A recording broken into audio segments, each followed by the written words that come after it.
nous voici de retour au bar de l'économie.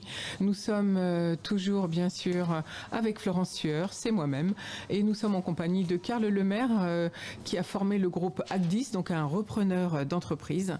Grâce à lui, on a eu vous avez peut-être entendu, si vous étiez avec nous au début de l'émission, ces reprises mythiques d'entreprises françaises avec des savoir-faire incroyables, et là notamment dans le secteur du luxe ou de l'équipement militaire.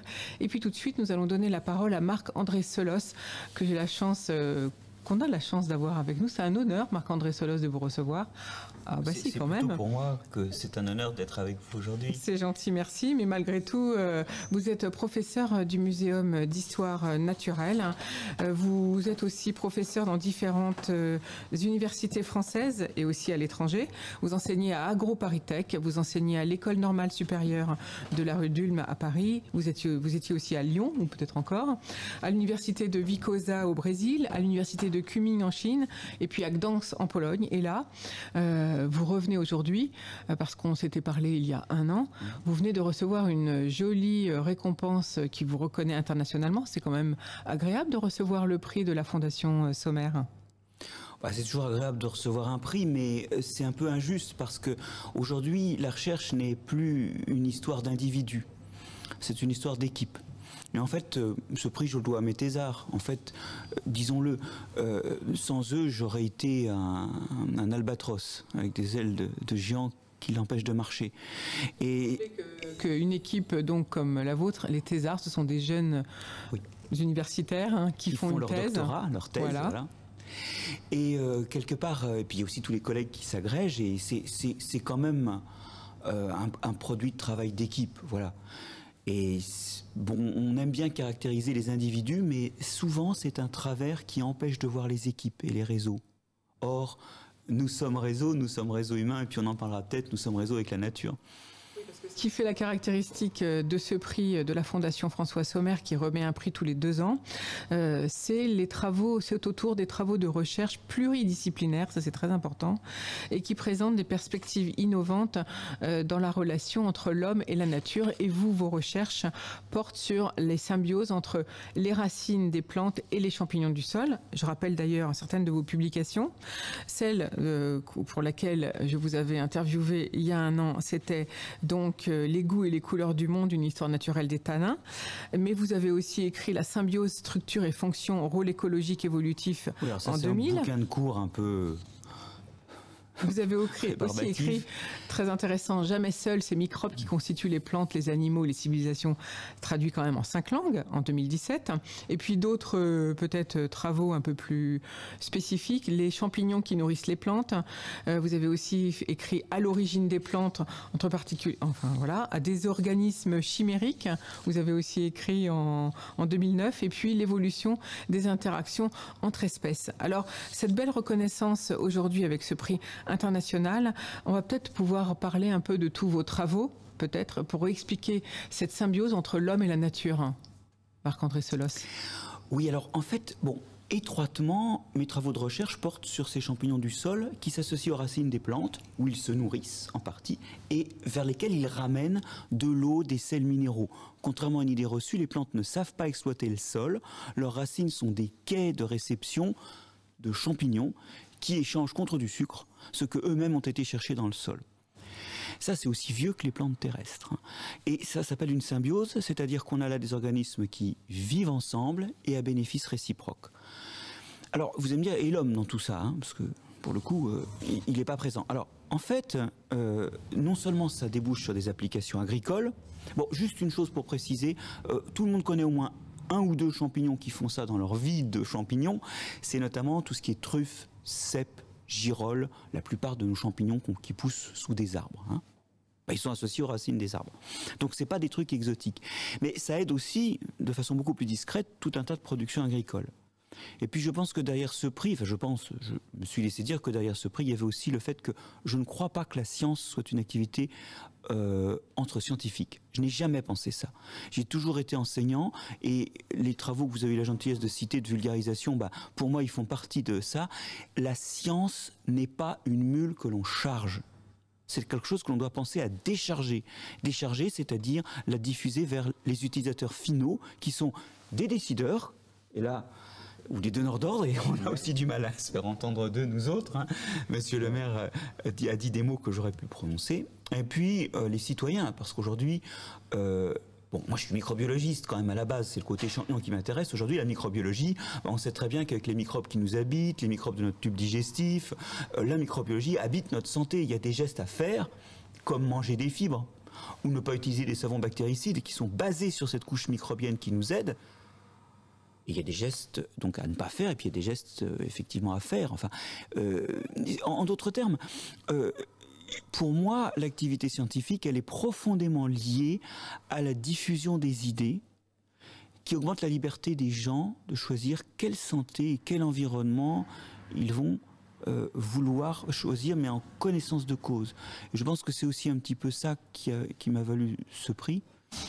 C'est que pour moi, la moitié de mon activité, c'est d'écrire en français des choses pour qu'elles soient vulgarisées, pour qu'on les comprenne, pour que ce soit écrit en langage, j'allais dire, de tous les jours. Et qu'on s'en serve. Et qu'on s'en serve. Alors on va quand même peut-être présenter la Fondation François Sommer Homme Nature, parce que c'est pas n'importe qui vous remet ces prix. Il y a quand même Yves Coppens, professeur au musée d'histoire naturelle. Donc quand je disais que c'était quand même une belle reconnaissance de ses pairs en introduction de cette émission, c'est quand même agréable, Marc-André Solos. Il y a aussi Pierre Corvol, professeur au Collège de France, Renaud Denoy de Saint-Marc, vice-président du Conseil d'État, André Laurent Parodi, professeur d'anatomie pathologique, Christian Dumas, professeur des universités de l'École normale supérieure, et Clément Sanchez, professeur au Collège de France, titulaire de la chaire de chimie des matériaux. Donc on voit bien que c'est un mélange de pluridisciplinarité de scientifiques finalement. Oui, et des fois je me demande ce qui m'est arrivé là, parce que je crois pas forcément mériter ça, mais bon... ce qui est intéressant, effectivement, dans la démarche de la Fondation François Sommer, qui a aussi un prix littéraire, hein, c'est vraiment une vision intégrée du lien homme-nature, puisque ça va jusqu'à la littérature. Et ça, c'est quelque chose qui me rend particulièrement sensible à l'attribution de ce prix, c'est que je n'ai jamais pensé que ma discipline sauverait le monde. J'ai juste pensé qu'elle était nécessaire à sauver le monde. Qu'est-ce que ça veut dire? Ça veut dire qu'on a tous des petits éclats, des lueurs de ce qu'est le monde et de ce qu'il faudrait faire, et ce n'est que l'interdisciplinarité qui peut construire au niveau des décideurs et des citoyens les pistes vraiment à explorer. Et ce qui est intéressant dans la démarche de la Fondation François Sommer, c'est justement de ne pas finalement convoquer que des techniciens du vivant ou des techniciens de la chasse, car c'est une fondation qui a été fondée par un chasseur extrêmement respectueux de l'environnement. Hein. François Sommer était un chasseur. D'ailleurs, cette fondation, elle anime aussi le musée de la chasse et de la nature à Paris, qui est un musée qui fait justement la part d'une gestion des écosystèmes. Hein. Et donc, il y a vraiment une nécessité, effectivement, à mon sens, et cette fondation le vit au jour le jour, d'intégrer les disciplines, de vivre l'interdisciplinarité. Mais par contre, pour une interdisciplinarité équilibrée, il nous faut sans doute aujourd'hui plus de biologie et d'écologie dans nos vies quotidiennes et dans notre conception du monde. Alors justement, parlons-en, on va en venir au cœur de votre philosophie et de vos recherches. Parlons-en, qu'est-ce qu'il faudrait de plus? Qu'est-ce qu'il faut faire? Nous naissons mal. Nous naissons mal à la connaissance. C'est-à-dire que aujourd'hui, dans le primaire, il n'y a absolument aucune ambition sur comprendre l'environnement et le vivant. Et même dans le recrutement des enseignants du primaire, je ne voudrais pas les pointer du doigt. Hein. Ils sont les premières victimes de ça, parce qu'aujourd'hui, ils commencent à avoir des injonctions pour enseigner plus ça, mais ils ne le peuvent pas parce qu'ils sont recrutés avec des formations de sciences humaines. On a même supprimé les épreuves de sciences dans le recrutement des profs du primaire, des professeurs des écoles, parce que les notes étaet trop mauvaises et que ce n'était pas discriminant. Mais c'est une catastrophe, car les plus jeunes commencent à être formés sans qu'une approche raisonnable et une connaissance du vivant n'irrigue leur vision du monde. Et puis après, on arrive au lycée, enfin on arrive au collège, où il y a tout petit peu 2 heures de SVT, comme on les appelle, de sciences de la vie et de la Terre, et puis d'ailleurs plus rien en première et en terminale, puisqu'en première et en terminale, la réforme du bac a purement et simplement tiré la chasse d'eau sur les SVT. Tout comme on a supprimé les maths dans certaines sections. Alors, et les physique-chimie a disparu aussi. Alors, ça c'est dramatique parce que ça existe encore en option, mais manger, avoir une sexualité responsable, choisir ses produits en fonction de leur impact sur l'environnement, on en parlait juste à l'instant avec monsieur le maire, c'est pas une option ça, c'est quelque chose qu'on fait Pour la sexualité, j'espère un certain nombre de fois par... Chacun son rythme. Hein. Chacun son rythme, mais enfin assez fréquemment. Pour la nourriture, c'est 3 fois par jour. Pour les choix, les choix de consommation, alors là, c'est en rafale, quoi. Chaque clic sur Internet d'achat ou chaque passage dans un magasin, c'est un geste écologique. Je dis souvent que notre carte bleue est notre plus fort impact écologique. Mais ça, pour que ce soit vrai et vertueux, pour qu'il y ait un vrai choix, il faut un minimum de compétences. Et puis, dernière chose, pour ne pas être trop long dans cette réponse, cette biologie, ces sciences de l'environnement que j'appelle de mes souhaits, elles doivent être interdisciplinaires. Pourquoi diable on n'a pas des programmes? C'est quelqu'un qui fait partie de commission des programmes qui vous parlent. Ça fait 20 ans que je suis toutes les commissions de programmes de biologie et on n'arrive jamais à avoir des dialogues avec les autres disciplines parce que c'est pas organisé. Pour dire, voilà, en seconde, il y aura tel et tel objet qui seront abordés, celui-là par la philo, l'histoire et les SVT, et puis celui-là par les SVT, les sciences économiques et sociales, et je ne sais pas moi, et le dessin. Mais non, il n'y a pas d'interdisciplinarité programmée. Nous faisons des petites cases avec des limites bien non adhérentes aux cases voisines. Pourtant, c'est une seule cervelle que nous formons. Donc voilà une des pistes, c'est faire une génération suivante qui ne génère pas le chaos que la précédente a généré. Alors c'est très important ce que vous venez de dire parce qu'en fait, vous parlez de transversalité dans l'enseignement. Alors on n'arrête pas de réformer l'éducation de nos enfants et finalement il faudrait encore poursuivre cette réforme. Donc là, les axes sont mauvais. Il faudrait quoi? Plus de transversalité, transformer les professeurs. Qu'est-ce qu'il faut faire?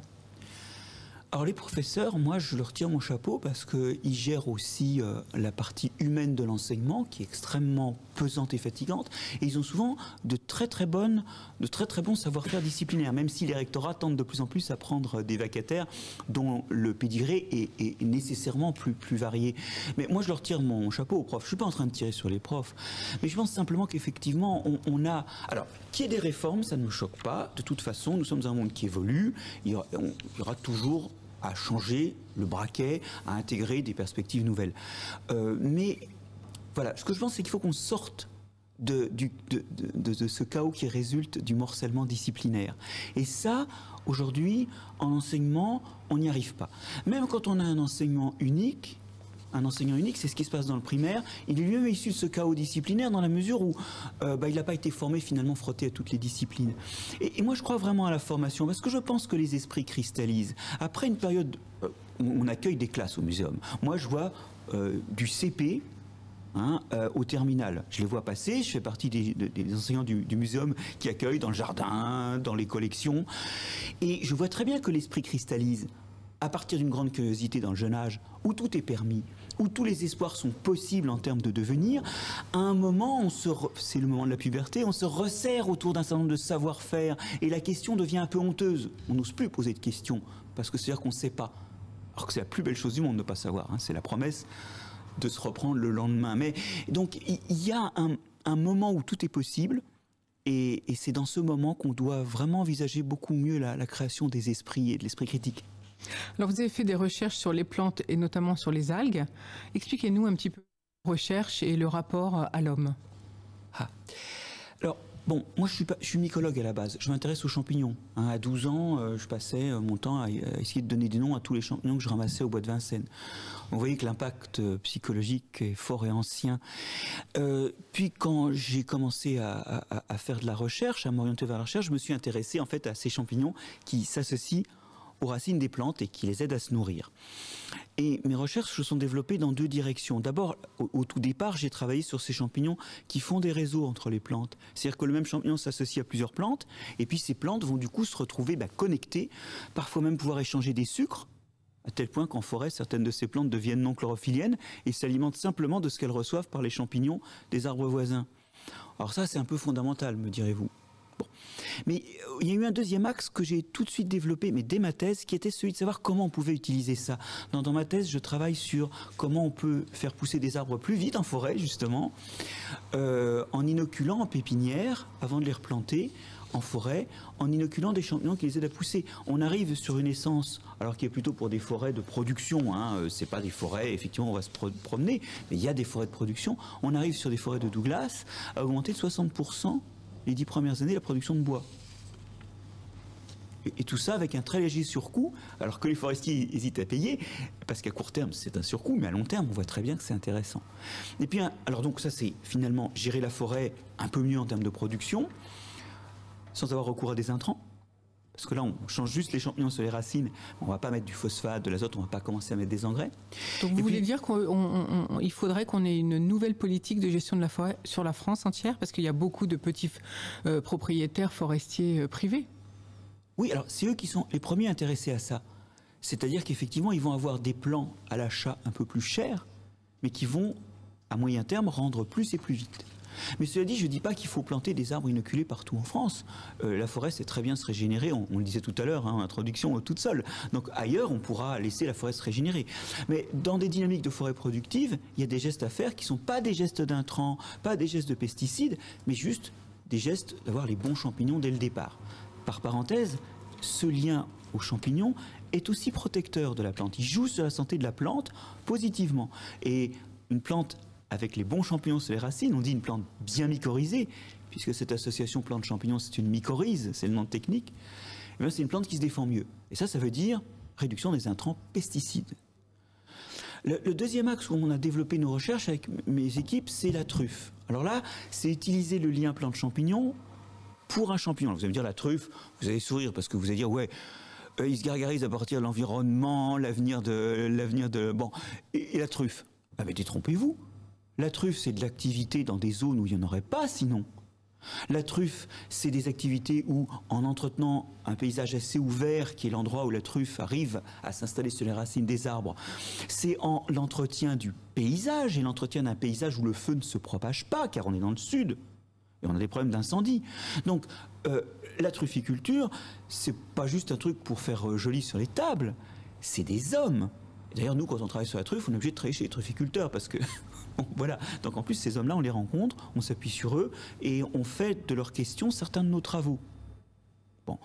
Donc, c'est prodigieusement riche, parce que, pour le coup, on fait de la science avec une filière qui pose plein de questions et on contribue à améliorer la situation financière parce qu'elle n'est pas toujours rose la situation financière de la trufficulture. C'est quand même un gros investissement sans espoir de production quand vous lancez votre truffière parce qu'on ne maîtrise pas encore ça très bien. Combien de temps il faut pour avoir des truffes quand on plante les bons arbres, j'allais dire? 5-6 ans minimum.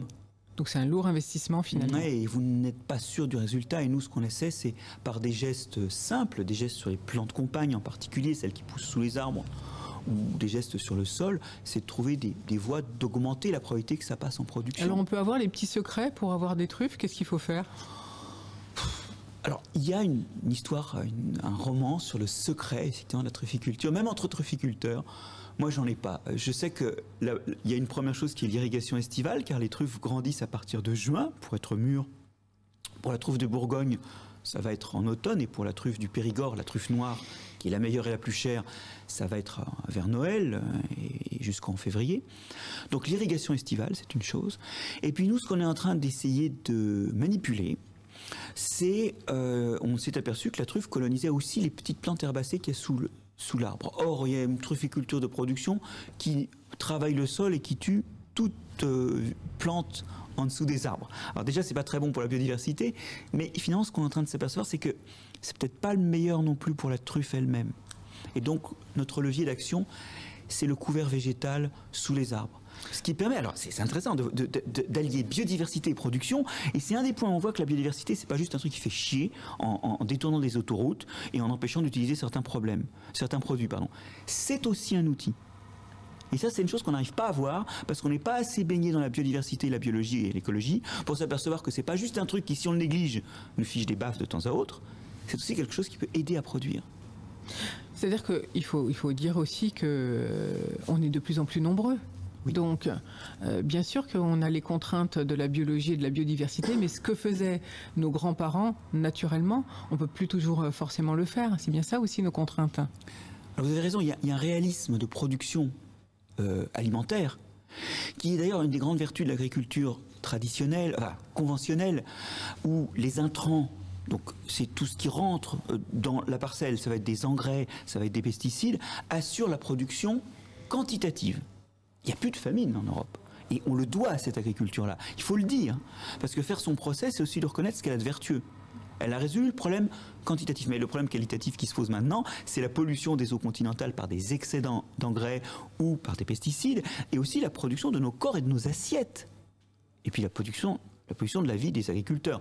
Il y a une très belle étude Agrican, qui a été dirigée par la fac de Caen sur la santé des agriculteurs. Allez chercher Agrican sur Internet, vous verrez, alors qu'ils mènent une vie plus saine, les agriculteurs, ils ont des cancers du sang, de la peau ou de la prostate à des taux complètement incroyables par rapport à la population standard, 2, 3 fois, 4 fois plus. Donc il y a des vrais problèmes qualitatifs qui se posent maintenant et qu'on peut vouloir résoudre en revenant à la logique de la plante. La plante, elle a été nourrie par des champignons, pas par des agriculteurs. Est-ce que le risque est de réduire la production? Je réponds non. Il y a une analyse qui est parue dans Scientific Report l'an dernier, qui est une méta-analyse de 15 000 articles et qui montre très bien que, en moyenne, il n'y a pas de diminution de production. Quand on essaie de faire de l'agroforesterie, quand on essaie de faire de l'agriculture sans labour, quand on essaie de faire de l'agriculture bio, il n'y a pas de réduction de production en moyenne, et ce alors même que la sélection des variétés n'a pas encore généré les variétés adaptées à cette nouvelle agriculture. Donc, il faut cesser ce mythe de la réduction de quantité et de la faim qui reviendrait. En revanche, il n'est pas dit que ce ne soit pas un peu plus cher. Parce qu'en fait, vous avez une agriculture qui va intégrer les coûts qui ne sont pas habituellement intégrés, c'est les coûts sur la santé. Quand vous faites un produit bio, vous le payez un peu plus cher, mais si vous comptez les coûts induits par les pesticides sur la santé, en fait, vous le payez moins cher. Oui, il faut penser à notre santé, et c'est vrai qu'on n'y pense pas lorsque la ménagère fait son marché. Mais justement, parlons de cette fange de personnes qui parlent d'autonomie agricole, d'autonomie alimentaire. Est-ce que ça vous fait peur pour la France, ou est-ce que vous pensez qu'on est autonome ? Notre autonomie alimentaire, nous sommes exportateurs, mais nous exportons de moins en moins. Là, la proportion exportée est de plus en plus petite. Et donc, sur le long terme, je suis pas spécialiste, mais je ne suis pas sûr que nous resterons un grand pays exportateur. Et d'ailleurs, nous le sommes au prix de l'utilisation de produits dont on sait très bien qu'on ne va pas pouvoir, à long terme, pour la santé publique, les utiliser. Mais là, je rejoins ce que vous disiez sur le problème du contexte concurrentiel. C'est vrai que si on a un marché librement ouvert sur d'autres pays où on utilise le glyphosate, où on utilise des antibiotiques et des stéroïdes dans l'élevage des animaux, on ne sera pas concurrentiel parce que le prix n'intègre pas le coût en termes de santé publique, et donc au moment de régler les factures, ça ne marchera pas. Et ça, c'est un vrai problème. Je crois que le libre-échange crée le mythe du pas cher. Parce qu'en fait, il retarde le paiement des coûts induits. Mais si on intègre les coûts à long terme, c'est toujours le problème de cette tension entre le coût à long terme. Enfin, Monsieur le maire en parlerait mieux que moi. Si on intègre les coûts à long terme, c'est pas plus cher. Donc, ce qui veut dire, Marc-André Sellos, que finalement, les contrats européens signés avec le Canada ou avec d'autres pays, vous êtes contre ?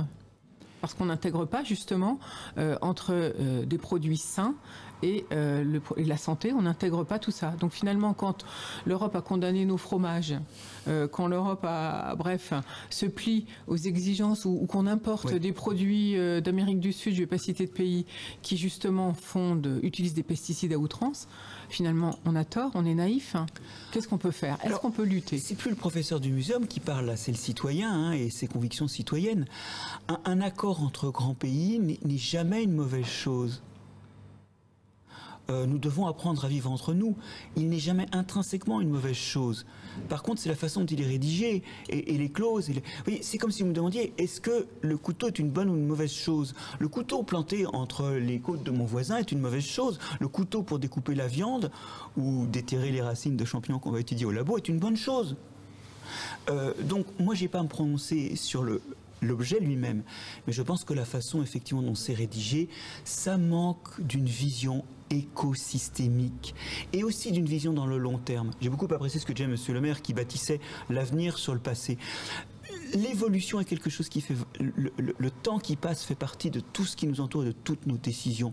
Et des fois, nous prononçons des décisions sans voir le très long terme, uniquement au très court terme. Par exemple, quand on achète les carottes les moins chères. Ou quand on signe ce genre de traité. Mais il faut vraiment... On a les moyens aujourd'hui de voir le long terme. Et si on ne le voit pas, c'est en particulier parce que quelque part, la formation que donnerait de l'écologie, de l'évolution, de la biologie, qui alors là, maintenant, aujourd'hui, sont des disciplines qui voient intégrer dans le temps, dans l'espace. On ne peut pas parler du climat, par exemple, sans avoir des visions étendues qui sortent des objets. C'est parce que les approches, les méthodes, les sensibilités que développerait cette formation ne sont pas là. Et on retourne à la case formation.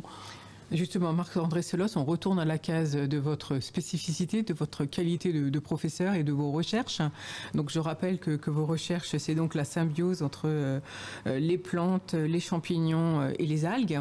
C'est une discipline, enfin, je veux dire, d'avoir cette vision et vos recherches, c'est relativement récent en fait. Il faut que tout le monde se l'approprie. Oui, alors... C'est vrai, vous avez tout à fait raison. Je fais le malin là, avec des trucs qui n'existaient pas il y a 5 ans et qui peut-être dans 5 ans nous paraîtront assez mal formulés. Oui, c'est le propre de la science que de changer, hein, et chaque fois qu'une nouvelle donnée est présente, de rectifier ses conclusions. Et ça, c'est aussi une des choses auxquelles il faut être préparé dès l'enfance. Parce que sinon, quand on voit des scientifiques s'entretuer autour de la Covid, on se dit « Oh !» Ils savent rien. Mais non, ils sont dans le débat, dont petit à petit émergent des conclusions, mais des conclusions qui vont changer. Je veux dire, aujourd'hui, finalement, c'est normal d'avoir tous ces débats contradictoires. C'est normal. Simplement, les gens ne sont pas du tout préparés aux sciences. Et donc, on les a brutalement plongés dans la tripaille de la mise au point de l'idée. Et c'est comme quand vous allez au restaurant. Vous savez, le restaurant, il y a des belles tables. Enfin, vous vous souvenez peut-être, l'époque où il y avait les restaurants. On se souvient. Il y a des belles tables bien dressées avec des nappes. C'est beau comme tout. Vous ne rentrez pas par le local poubelle. Vous ne rentrez pas par la cuisine, où les cuisiniers s'invectivent parce qu'il y a une sauce qui est en train d'attacher, il y a une sole qui est complètement grillée, qui va d'ailleurs finir dans le local poubelle. Ok. Bon, la science, c'est pareil. Il y a des résultats qui font fonctionner les voitures, qui font quand vous prenez du paracétamol, vous avez moins mal à la tête. Et ça, c'est des trucs qui marchent à 95%. Ça n'empêche qu'il y a des gens qui abusent du paracétamol et qui en meurent, et qu'il y a des voitures qui explosent ou qui prennent feu. Il y en a une sur l'autoroute du Soleil l'été dernier qui a spontanément pris feu. Et c'est vrai que les moteurs d'explosion, ça ne marche pas parfaitement non plus. Bon, il y a une marge d'amélioration. Mais si vous voulez, on n'a pas préparé les gens au fait qu'il y a aussi un atelier de confection en sciences, et on les a brutalement mis dans l'atelier de confection autour de la Covid. Et ils n'ont pas pu comprendre ça. Mais la grande force de la science, c'est qu'elle évolue. Et le problème de la biologie et de l'écologie, c'est qu'elle évolue tellement au contact du quotidien que chacune de ces évolutions, plus que celle par exemple de la physique quantique, vous voyez, ou de la théorie des nombres, chacun de ces changements peut demain impacter notre grand quotidien, notre quotidien. Alors justement, pour ce quotidien, expliquez-nous un petit peu, et on va parler un peu de votre livre, Jamais seul, le titre exact, c'est Jamais seul, ces microbes qui construisent les plantes, les animaux et les civilisations. Quand même, un livre publié chez Actes Sud, traduit en 5 langues. Alors, transmettons un peu de votre savoir à nos auditeurs. Alors, la recette de ce livre sur les microbes est la même que la recette du livre sur les tanins. C'est des trucs dont personne n'a envie d'entendre parler, qui paraissent tordus et bizarres, et si vous me faites le plaisir de lire le livre, vous verrez à la fin, ce qu'il y a dans le livre, vous le croisez une centaine de fois par jour. Je dis ça en tapant cette table, qui, si elle est rigide, est faite le doigt à des tanins qui la rigidifient, ça s'appelle le bois. Bon.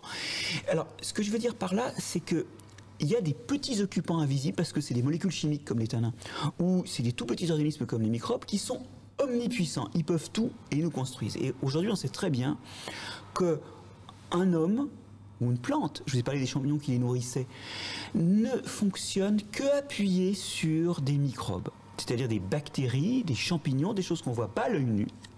Ma peau, par exemple, doit sa santé, sa vitesse de cicatrisation, le fait que des maladies ne s'installent pas aux microbes qui sont dessus. Tout de suite, on a envie de se savonner un peu moins régulièrement et de n'utiliser les gels hydroalcooliques qu'au moment où on a vraiment eu des contacts contaminants ou bien on va toucher ces muqueuses, mais pas frénétiquement n'importe quand. Parce qu'il y a là des habitants qui sont notre fourrure. Dans notre tube digestif aussi, il y a des bactéries qui... Alors, bon, je vais prendre le problème à l'inverse. Je vais vous montrer une extinction de biodiversité qui est peut-être celle qui nous abîme le plus. c'est qu'à force de manger des choses nettoyées, à force de se nettoyer dans tous les sens, eh ben on a 1,5 à 2 fois moins de diversité microbienne que nous n'en avions auparavant ou que n'en ont des gens qui habitent en Amazonie, par exemple. Donc on est moins résistant, c'est ça que vous voulez dire. Donc il y a un écroulement de biodiversité en nous. Eh bien on sait aujourd'hui que c'est une des causes de ces maladies qui sont en pleine explosion, les maladies du métabolisme. Diabète, obésité, et en creux, ça veut dire qu'une bonne biodiversité microbienne, c'est ce qui nous permet de fonctionner bien en termes de métabolisme. Des maladies du système immunitaire comme l'asthme, l'allergie ou les maladies auto-immunes comme la maladie de Crohn, eh bien, elles sont aussi dues à un écroulement de biodiversité interne. Vous voyez, c'est là que la biodiversité, elle sert. On la voit quand elle s'en va. J'ai connu, disait Jacques Prévert, mon bonheur au bruit qu'il a fait en partant. C'est ça qui se passe là. Et puis aussi les maladies du système nerveux, autisme, Parkinson, Alzheimer, ben oui, tout ça, là, Alzheimer, il y a de très beaux travaux qui ont montré que la vitamine B3 fabriquée par les bactéries du tube digestif, c'est le meilleur agent de prévention contre Alzheimer et qu'en revanche, quand on n'a pas les bactéries qui font ça, on est plus prédisposé à Alzheimer. Alors évidemment, ces maladies ont des causes complexes, ces maladies du système nerveux, du métabolisme et du système immunitaire ont des causes complexes qui sont aussi génétiques, environnementales, mais il y a une couche microbienne qui nous montre que d'ordinaire, quand ils sont assez divers, ben ces microbes ils font notre santé. Et aujourd'hui, les petits-enfants autistes qu'on a de façon expérimentale, il ne faut pas faire ça à la maison, l'autisme c'est multiplié par 3 en 10 ans. C'est 101 Européens sur 160. Un petit Européen à la naissance sur 160, c'est en pleine explosion. Eh bien, il y a des petits-enfants autistes dont on a amélioré le score en termes de tests psychologiques en leur transférant un microbiote, c'est un ensemble de microbes du tube digestif plus diversifiés venus de leurs parents. Donc vous voyez, il y a des outils d'action et on retrouve la biodiversité comme outil d'action, et là sur la santé. Alors concrètement, donc là c'est vraiment ce que vous disiez tout à l'heure, Marc-André Selosse, c'est-à-dire une alliance, il faut faire le coût financier finalement, il faut calculer le coût financier pour une bonne santé, finalement on oublie ce point-là. Qu'est-ce qu'il faut faire alors pour nous adultes, éviter de se savonner trop longtemps pour éviter tous ces problèmes de santé qui ont alors, moi je suis pas médecin et donc je ne voudrais pas sortir de mon assiette. Mais effectivement, les fibres, les fameuses fibres dont on vous dit qu'il faut les manger alors que vous ne les digérez pas. Alors tout le monde dit, ah oui, c'est vrai, ça améliore le transit. Moi, je suis mort de rire quand j'entends ça, parce que de toute façon, ça sort. Ça peut être douloureux, mais ça finit par sortir. Non, regardons les choses en face. C'est un des aspects qui est amélioré, parce que ces fameuses fibres dont nous ne mangeons que la moitié de la ration recommandée par l'OMS. Qu'est-ce qu'il faudrait manger comme ration alors vous voyez, les fibres, on en a dans les légumes, dans les fruits. Manger plus de légumes. Plus de légumes et de fruits. Ça nourrit les bactéries qui aident notre tube digestif à fonctionner. Les fameux 5 fruits et légumes par jour. Exact, mais c'est ça. Et c'est pour nourrir nos bactéries. Et nourrir nos bactéries, ça va permettre non seulement d'améliorer le transit, bon bah oui, d'accord, mais surtout elles produisent notamment ces bactéries à partir des fibres du butyrate, qui est un régulateur du système immunitaire, qui va empêcher les états pro-inflammatoires, qui sont aussi des états précancéreux. Enfin, ça a plein d'effets positifs sur la santé. Donc moi, mes conseils, c'est manger des fibres, manger des aliments qui contiennent des microbes, comme du yaourt ou des fromages, et éviter les abus d'antibiotiques, et notamment sur la peau, les antibiotiques qu'on a dans des savons bactéricides. Et je vais, pour terminer, vous donner un exemple pour vous montrer l'importance de nourrir ces microbes. Dans le lait maternel, il y a 15 grammes par litre de molécules que le nourrisson ne digère pas. C'est la 3e molécule type de molécule par abondance dans le lait. Il y en a plus que de protéines dans le lait. Et ça, l'enfant ne le digère pas. Alors autant vous dire qu'on n'en a pas mis dans les laits de synthèse. Mais en fait, c'est les aliments pour les bactéries qui favorisent une colonisation très rapide dans le lait humain, qui favorise une colonisation très rapide par les bactéries les plus favorables pour le nouveau-né. Et donc aujourd'hui, on est en train d'essayer de supplémenter les laits de synthèse en ces oligosaccharides, c'est leur nom, ben c'est les fibres au premier âge. Et dans le lait maternel, il y a des fibres d'une certaine façon pour ces bactéries. Voilà, donc finalement, nourrissez votre bébé au sein, c'est la meilleure méthode. Et si vous ne pouvez pas, faites en sorte de sélectionner, parce que nos compagnes ont le droit d'utiliser leur corps comme elles veulent et d'avoir les impératifs qu'elles veulent. Ok ? Mais essayez d'avoir des produits, soyez vigilants à ça. Mais là, c'est à vous voyez qu'il faut un minimum de connaissances. Choisissez votre lait parmi ces laits qui commencent à sortir avec des compléments de type fibre. Alors Marc-André Selosse, vous êtes aussi un expert sur les tanins. Expliquez-nous un petit peu le pourquoi de l'importance des tanins pour nous, êtres humains. Les tanins, c'est complètement paradoxal. C'est des molécules qu'il y a dans les plantes, qui les rendent d'ailleurs amères, ou quand on les mange, ou quand on boit du vin, un peu râpeux en bouche, hein, qui sont toxiques. C'est des défenses des plantes. Et des champignons d'ailleurs. C'est eux qui permettent, qui font que certains champignons bleuissent quand on les coupe. Parce qu'ils ont un rôle antioxydant. C'est-à-dire que quand vous avez une blessure, ils s'oxydent, alors ça les fait bleuir, mais tout l'oxygène ne va pas rentrer dans le champignon et faire des dégâts.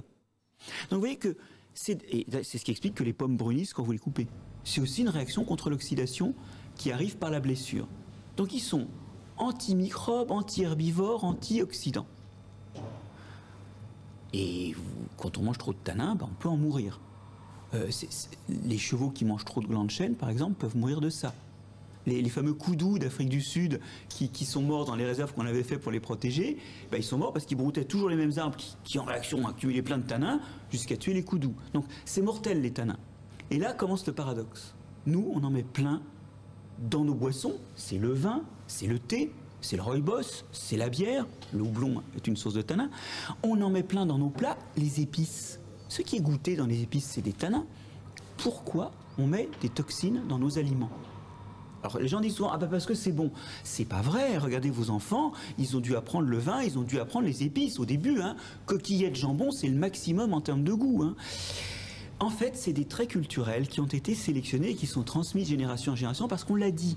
Ces tanins, ils sont antioxydants et antimicrobiens. À l'époque où il n'y avait pas de frigo et où les aliments étaient conservés en perdant leurs vitamines avec l'oxydation, mettre des épices, c'était conserver les vitamines par l'effet antioxydant et éviter au maximum la contamination par les microbes. Et quand Pasteur dit que le vin est la plus saine et la plus hygiénique des boissons, alors tout le monde est mort de rire, parce qu'on sait bien que l'alcool, c'est pas si bon pour la santé. Parlons pas du goût. En réalité, à la fin du 19e, il n'y a pas l'eau courante partout. Et les eaux qui sont autour de la maison sont des eaux qui contiennent des contaminations fécales. Le risque de dysenterie, maladie éteinte par l'hygiène, qui n'a donc pas que du mauvais là encore, les dysenteries tuaient des gens. C'était des diarrhées dont on mourait. Et le vin ou l'eau coupée de vin, c'était beaucoup plus sain à cause de l'alcool et des tanins du vin. Alors ça c'est très intéressant, mais du coup Marc-André Solos, avec cette reconnaissance internationale que vous a donné donc ce prix de la Fondation François Sommer, quelles vont être vos futures recherches ? Alors reconnaissance internationale, vous êtes très aimable d'être aussi positive. Vous enseignez quand même dans beaucoup de facs à l'étranger, c'est quand même important. Mais ça je le faisais avant et ma renommée internationale est... Je suis connu d'une poignée d'amis, oui, voilà. Non, plus sérieusement. Moi, ce qui me fait plaisir d'en recevoir ce prix, c'est pouvoir monter ce qui est mon projet, qui n'est pas un projet de recherche. Il me reste 10 ans de carrière et je pense que j'ai assez chargé la charrette, la mule dont je parlais tout à l'heure, il est temps de la décharger. C'est moi la mule, là. Nous avons, et c'est un des projets auxquels je me consacre surtout la nuit, parce que j'ai quand même encore mes équipes de recherche, nous avons monté avec l'ensemble des académies, Académie des sciences, Académie d'agriculture, etc., une cinquantaine de sociétés scientifiques, des sociétés de journalistes, des associations d'entreprises. Nous avons monté la Fédération Biogé, qui n'a rien moins que l'ambition d'être la voix des sciences de la vie et de la terre, vous diriez, des sciences de la biologie et de l'environnement en France. Et de lobbyer et d'agir pour que ces disciplines rejoignent le concert des disciplines dans l'interdisciplinarité qu'on disait tout à l'heure, mais dont elles sont actuellement trop absentes. Et donc on veut se battre pour restaurer une place dans l'enseignement à ça. Nous avons publié notamment pas mal de tribunes. Nous en avons une notamment qui explique à quel point aujourd'hui, dans certains endroits, enseigner la sexualité ou enseigner l'évolution, c'est devenu aussi dur que d'enseigner la libre pensée, la liberté de penser et la liberté d'expression. Les profs de bio aujourd'hui sont en danger dans certains lycées parce qu'ils enseignent la contraception. Et ça passe pas forcément devant tous les auditoires. Ou parce qu'ils enseignent l'évolution dans des auditoires créationnistes. Donc on veut effectivement appuyer cette formation et on fait des tribunes dans ce sens. Et surtout, nous voulons envisager la création d'un événement. Et là, je fais appel à vos auditeurs qui voudraient nous y aider. Un événement qui soit l'équivalent des Journées de l'Histoire à Blois, qui réunisse autour de thèmes changeants d'année en année, qui réunissent des citoyens, des philosophes, des historiens, des géographes et des gens de nos disciplines autour de comment recréer un lien entre, finalement, le citoyen et ce domaine de connaissances qui irrigue son quotidien. Alors nous allons bientôt annoncer la ville, on peut annoncer les dates, ce sera du 1er avril au 3 avril 2022 et nous annoncerons ça prochainement puisque nous sommes encore en réglage avec une ville accessible de Paris, au très grand passé architectural et environnemental dans tous les sens, y compris les pires dégradations. Et surtout avec une mairie qui a décidé de remettre le vert au cœur de la ville. Donc ça c'est formidable. J'ai cru comprendre que c'était la ville de Blois, mais vous allez nous... Ah non, Blois c'est pour les rencontres de l'histoire. Ah, Blois c'est pour les rencontres de l'histoire. Par les historiens et ce sera une ville... Donc c'est le secret, c'est le scoop, on le saura un petit peu plus tard. Voilà, mais retenez les dates surtout. Et donc cette fédération Biogé, c'est vraiment en fait remettre ces disciplines au service de la citoyenneté. Voilà, on aura l'occasion d'en reparler quand je connaîtrai le détail plus précisément. De toute façon, on a encore le temps. Si c'est pour avril 2022, oui. On a un an. Vous avez un an pour vous préparer. Encore un an de travail. Encore un an. Et donc, c'est vos 10 prochaines années, c'est ça? C'est avec la fédération ou la fondation Biogé, insuffler la connaissance vers le citoyen? Et c'est pas que mon travail. Là encore, on retrouve un travail d'équipe. Vous voyez, il faut quand même voir le groupe derrière les gens qui en parlent. Alors Marc-André Selosse, pour terminer, comment fait-on pour vous joindre si on veut travailler avec la fondation ou la fédération Biogé? Alors je ne vis pas caché. Et d'ailleurs, ma femme pourrait vous dire à quel point les nuits sont courtes à cause du flux de mails. Donc, si c'est pour une bonne cause, mon mail se trouve très facilement. Et même mon numéro de téléphone, vous tapez Selosse, S-E-L-O-2-S-E, Muséum, sous n'importe quel moteur de recherche. Et on trouve vos coordonnées. Et tout est sur la page web du labo. Merci beaucoup Marc-André Selosse pour toutes ces bonnes et ces belles nouvelles. On travaille tous dans le même sens, c'est comment la connaissance doit aller vers le citoyen pour être au concret de la réalité. Merci Carl Lemaire pour sauver l'industrie française, pour faire partie justement de ces sauveurs d'industrie. Merci donc à tous les deux. Cette émission s'achève. Très belle journée à tous. Je vous embrasse, je vous dis ciao ciao et je vous retrouve dès mercredi. Demain, on rediffuse cette émission.